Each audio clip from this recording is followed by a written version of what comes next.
भगवते वासुदेवाय नमः. जय श्रीराम, जय श्रीकृष्ण, राधे राधे. श्रीमद भगवद्गीता अध्याय 2, सांख्य योग, भाग 18. श्रीमद भगवद्गीता हा पवित्र असा एक ग्रंथ आहे. हा आयुष्यात प्रत्येक व्यक्तीने ऐकायला पाहिजे, वाचायला पाहिजे. तर मग आता आपण सुरू करूया. श्रीमद भगवद्गीतेचा हा ग्रंथ, हा व्हिडिओ तुम्ही पूर्णपणे बघत चला, अधुरा सोडून जाऊ नका.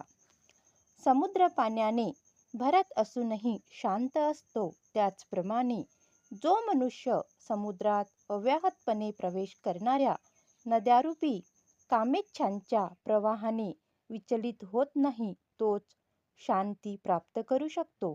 आणि अशा इच्छा तृप्त करण्यासाठी संघर्ष करणाऱ्याला शांती प्राप्त होत नाही.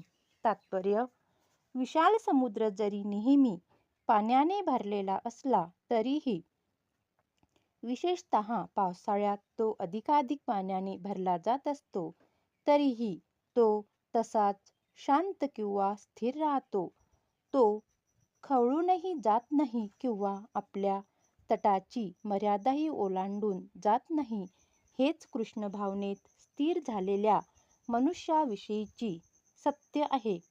भौतिक शरीर अस्तित्वात असेपर्यंत इंद्रिय तृप्तीकरिता शरीराच्या मागण्या चालूच राहतात. तरीसुद्धा भक्त परिपूर्ण असल्यामुळे तो अशा इच्छांनी विचलित होत नाही. कृष्ण भावना भावित मनुष्याला कशाचीही आवश्यकता नसते, कारण भगवंत त्याच्या सर्व भौतिक आवश्यकता पुरवितात. म्हणून परिपूर्ण असलेल्या समुद्राप्रमाणे तो स्वतःमध्येच परिपूर्ण असतो. समुद्रामध्ये प्रवेश करणाऱ्या नद्यांप्रमाणे त्याच्या मनात इच्छा येतही असतील, पण तो आपल्या कर्तव्यामध्ये दृढ असतो.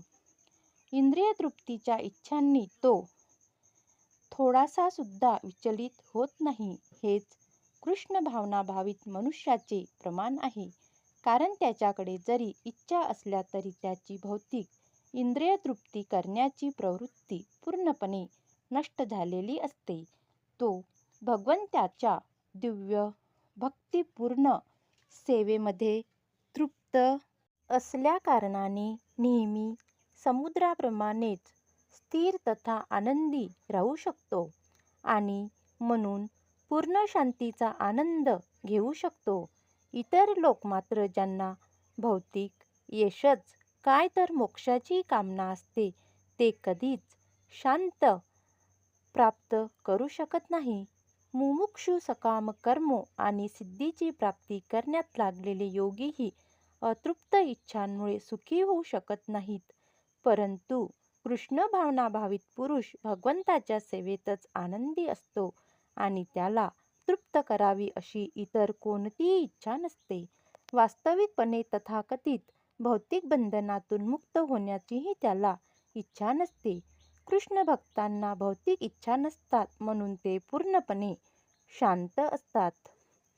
ज्या मनुष्याने इंद्रिय तृप्तीच्या सर्व इच्छांचा त्याग केला आहे, जो निस्वार्थ अथवा इच्छारहित जीवन जगत आहे, ज्याने स्वामित्वाच्या भावनांचा पूर्णपणे त्याग केला आहे, ज्यांच्या ठिकाणी मिथ्या अहंकार नाही, तोच केवळ खरी शांती प्राप्त करू शकतो. निस्पृह किंवा इच्छारहित होणे म्हणजे इंद्रिय तृप्तीकरिता कशाचीही इच्छा न करणे होय. दुसऱ्या शब्दात, कृष्ण भावना भावित होण्याची इच्छा करणे म्हणजेच वास्तविकपणे निस्पृह होणे होय.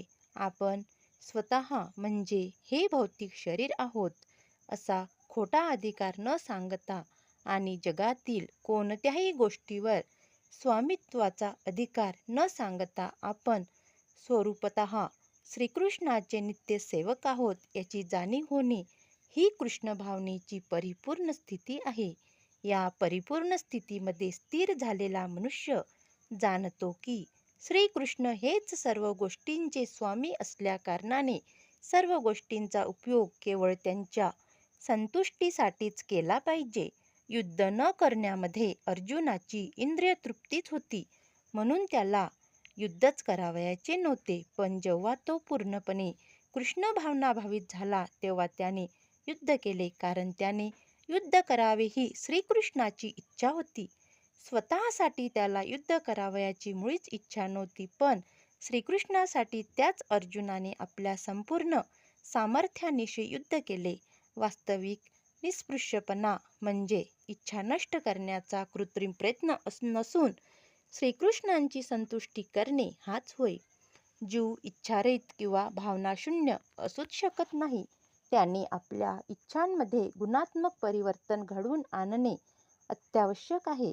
भौतिकदृष्ट्या इच्छारहित असलेला मनुष्य निश्चितपणे जाणतो की सर्व काही श्रीकृष्णांच्या अधिपत्याखाली आहे, म्हणून तो कोणत्याही गोष्टीवर आपले स्वामित्व सांगत नाही.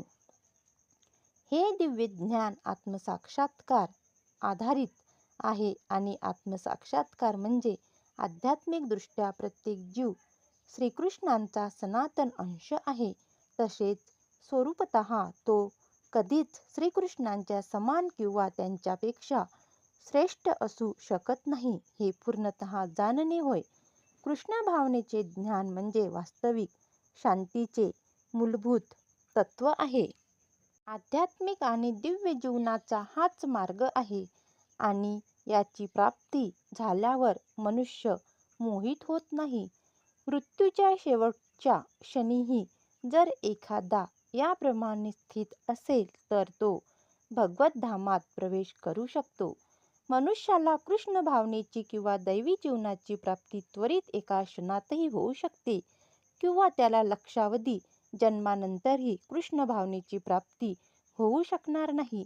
ही केवळ सत्य जाणून घेण्याची आणि सत्याचा स्वीकार करण्याची गोष्ट आहे. खट्वांग महाराजांनी श्रीकृष्णांना शरण जाऊन जीवनाच्या या स्थितीची प्राप्ती आपल्या मृत्यूच्या केवळ काही क्षणापूर्वीच केली. निर्वाण म्हणजे भौतिक जीवनाचा अंत करण्याचा मार्ग होय. बौद्ध तत्त्वज्ञानानुसार भौतिक जीवन संपल्यानंतर सर्व काही शून्य होऊन जाते, पण भगवद्गीतेची शिकवण निराळी आहे. वास्तविक जीवनाचा प्रारंभ भौतिक जीवन संपल्यावर होतो. स्थूल भौतिकवाद्यांनी इतके जाणणे पुरेसे असते की या भौतिकवादी जीवनाचा शेवट केला पाहिजे, परंतु प्रगट अध्यात्मवाद्यांच्या दृष्टीने या भौतिक जीवनानंतर निराळे असे दुसरे जीवन असते. वर्तमान जीवनाचा अंत होण्यापूर्वी सुदैवाने एखादा जर कृष्ण भावनाभावित झाला तर त्याला त्वरित ब्रह्मनिर्वाणाची स्थिती प्राप्त होते. भगवद्धाम आणि भगवंतांची भक्तिपूर्ण सेवा यामध्ये काहीच भेद नाही. भक्तिमय सेवा आणि भगवद्धाम असे दोन्हीही परम किंवा आध्यात्मिक स्तरावर असल्याने भगवंताच्या दिव्य भक्तिमय सेवेमध्ये संलग्न होणे म्हणजेच भगवद्धामाची प्राप्ती केल्याप्रमाणे आहे. भौतिक जगामध्ये इंद्रिय तृप्तीसाठी कर्म केले जाते, तर आध्यात्मिक जगामध्ये कृष्ण भावनाभावित कर्म केले जाते.